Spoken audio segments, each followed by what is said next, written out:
Hello and welcome to this video about matrix proofs.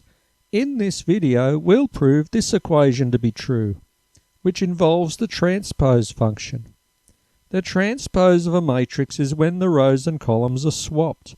It looks like it's been flipped about the main diagonal.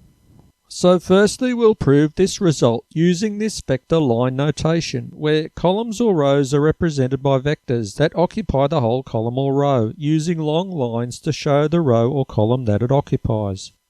So now to prove this theorem, we'll firstly substitute these line vector matrices in for matrices A and B like we defined them before. So I'll just move everything up a bit to make more room on the screen. The product of these matrices will give us this matrix with these dot product entries. And then we'll flip this matrix because it has the transpose function applied to it. So I'll just move things up and off the screen to make more room. This matrix of dot products just so happens to be equal to the product of these matrices, which is the product of these matrices with the transpose function applied to them.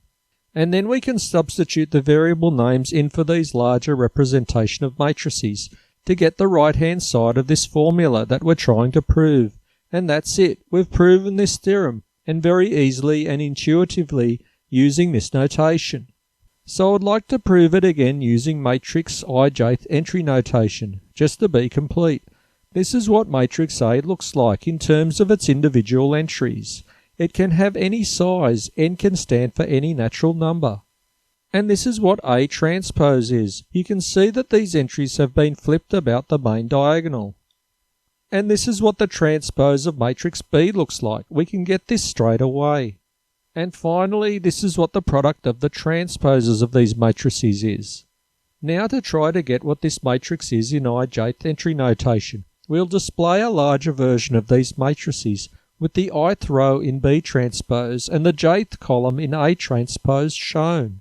So now to do the calculation to get this matrix product in ijth entry notation, the ijth entry will be the product of this row and column like this. We can write this entry down in dot notation like this. Then we can pack it up into sigma sum notation like this, but notice that the index variable k is on the wrong sides of these variables. So then we can swap the variables a and b so that k is in the middle, but this looks like the product AB, with a coming first in the product. Now we can write it out as the product of the transposes of b and a like this. Now we can write it out as the product of the transposes of a and b, but with the indices I and j swapped, instead of being written with a t superscript.